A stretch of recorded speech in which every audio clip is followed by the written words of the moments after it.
origina a un asesino? Él se balanceó un poco y disparó 2 veces. Un tiro me dio en el brazo y el otro se perdió en el aire. ¿Puede la ciencia determinar los factores que llevan a la gente a extremos brutales?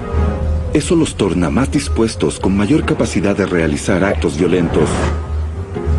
¿Los asesinos nacen o se hacen? Es la gran emoción. Es algo que impulsa a alguien a la venganza y a la violencia. No fue solo una matanza por coincidencia o al azar. Fue planeada por 50 semanas. ¿Y quién es el más malvado? Existe una escala para medir las facetas más viles de la conducta humana. Desde asesinatos impulsivos hasta violencia alimentada por la locura. Actos calculados de crueldad, tortura y brutalidad. La ciencia forense clasifica a los peores en el índice de maldad.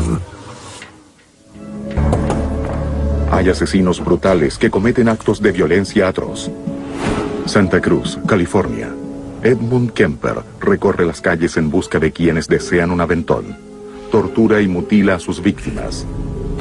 Se le atribuye la muerte de 10 personas. 1978. Richard Chase oye voces que le indican que consuma los órganos y la sangre de humanos o morirá. Masacra a 6 personas. 2002. Clara Harris descubre que su esposo tiene un romance. En un arranque de furia, lo arrolla con su auto y le observa morir en el estacionamiento de un hotel. ¿Qué impulsa a la gente a matar? ¿Son sus crímenes comportamientos normales llevados a extremos violentos?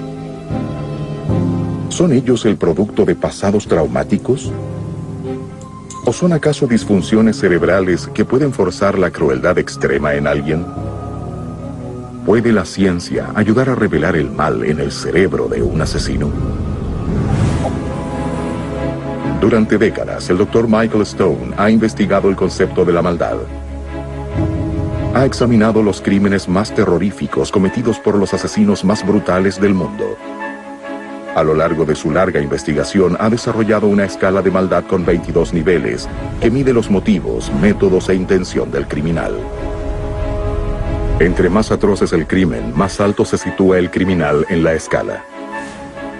Una de las herramientas que el Dr. Stone utiliza para entender mejor a un asesino y a quien está tras el criminal es la investigación científica. A menudo me preguntan qué hilos en común existen entre asesinos y si estos son producto de su naturaleza o de su ambiente. Nuevas investigaciones revelan cómo y por qué las personas se convierten en asesinos y qué los diferencia del resto de nosotros. ¿Puede la ciencia ayudar a descubrir los motivos y los impulsos de una mente criminal que le incitan a la violencia? ¿Cuánto se sabe sobre lo que motiva a alguien a matar? ¿Existen rasgos que distingan a aquellos capaces de matar? Muchos científicos tienen teorías sobre qué elementos ayudan a crear a un asesino. El Dr. Roy Baumeister estudia el autocontrol, la violencia y la agresión en la Universidad Estatal de Florida. Él cree que la motivación para muchos actos de violencia puede develarse con algo simple: el rechazo social. Ser aceptado es básico para sobrevivir. Creo que lo que ocurre con las personas rechazadas es que su sistema emocional se ha apagado. La mayoría de los que han cometido los crímenes más destacados, matanzas y asesinatos en masa, se han sentido rechazados y excluidos por muchas personas. Baumeister posee la teoría de que el rechazo social, el acto de ser excluido de la sociedad, el ostracismo por parte de familiares o sus pares, puede verdaderamente cambiar a las personas emocional y físicamente. Este rechazo puede llevarlos a una mínima capacidad para registrar el dolor, y esa inhabilidad de sentir dolor puede abrir la puerta a la violencia e incluso al asesinato. Este sentimiento de que no le agradas al resto, que ellos no desean tenerte cerca, de que ellos no desean estar contigo, eso presiona algunos botones muy dentro de la psiquis. Y por cierto, muchas personas lidian con eso de una manera mucho más positiva, pero otros solo consiguen ser más violentos. ¿Pueden el aislamiento y el rechazo ser la motivación básica para muchos asesinos? Asesinos como el notable hijo de Sam. Richard David Falco nació en Nueva York en 1953. Inmediatamente es dado en adopción y aceptado por Nathan y Pearl Berkowitz. David Berkowitz creció atormentado por sentimientos de rechazo. Durante su adolescencia, su madre adoptiva muere. No mucho después, su padre adoptivo se muda a Florida. Berkowitz se queda cada vez más y más aislado. Vive en solitario y con pocos amigos. En el Día de la Madre de 1975, Berkowitz encuentra a su madre biológica y descubre que ella tiene una hija. Se siente abrumado por el hecho de que ella tuvo otro hijo, pero él fue puesto en adopción. Al año siguiente le dispara a 2 mujeres sentadas en un auto al azar. Se contagia por la atención que la prensa le da al crimen y envía una serie de cartas a la policía y a los periódicos prometiendo más asesinatos. Su locura se extiende por 19 meses y cobra 6 vidas. Cuando la policía lo atrapó, les dijo: «Soy el hijo de Sam. ¿Por qué se demoraron tanto?». ¿Pueden los sentimientos de soledad y rechazo de Berkowitz haber desencadenado su arrebato asesino? Para probar su teoría de que el rechazo social y la exclusión llevan a la violencia, el Dr. Baumeister mide el umbral físico del dolor en sujetos experimentales. Una persona entra y nosotros medimos el dolor poniendo un pequeño dispositivo en su dedo que incrementa la presión de manera gradual. El sujeto nos indica cuándo comienza a sentir dolor y cuándo éste se vuelve intolerable. El propósito de este primer paso es obtener una base de cuán sensible es una persona al dolor. Entonces, el Dr. Baumeister induce el sentimiento de rechazo social.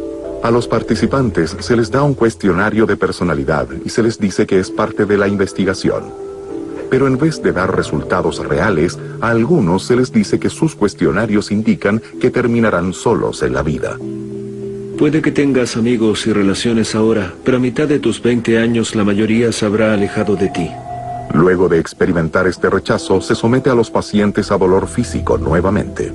Administramos la medida de dolor exactamente de la misma manera que lo hicimos la primera vez, y esto nos permite ver si la sensibilidad al dolor del sujeto ha cambiado.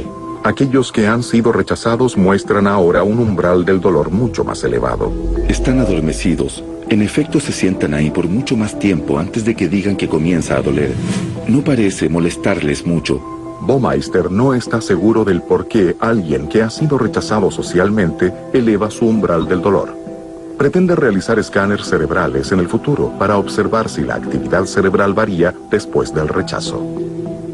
Baumeister también teoriza que después del rechazo no solo cambia la sensibilidad del sujeto al dolor, sino que también el despertar emocional de la persona puede verse afectado. La discapacidad del sujeto para determinar su propio dolor puede crear una incapacidad para reconocer el sufrimiento de otros, dando origen a un sentimiento de empatía disminuido. La empatía nos aleja de cometer actos violentos y crueles y de cosas hirientes hacia los demás, y si las personas pierden esa capacidad de sentir compasión por otros, eso los hace estar más dispuestos y ser más capaces de realizar actos violentos. ¿Puede el historial de rechazo de una persona obstaculizar su capacidad para sentir empatía por otros y hacerla proclive al asesinato? El aparente rechazo en su nacimiento por parte de su madre y la muerte de su madre adoptiva habrán creado una falta de empatía en David Berkowitz. Pero si se desea especular sobre los efectos del rechazo acumulado, aunque si esta falta de empatía se vuelve crónica, para que la sientas todo el tiempo debe ser algo muy preocupante. Por cierto, parece una extensión muy probable de los patrones que hemos visto hasta ahora. A lo largo de la historia, muchos asesinos han tenido historiales llenos de rechazo, tanto cuando niños como adultos. La variedad de sus crímenes cubre todo el espectro de mi escala, desde los impulsos criminales hasta la tortura, sugiriendo que el rechazo social y el aislamiento ciertamente tienen alguna conexión con la violencia.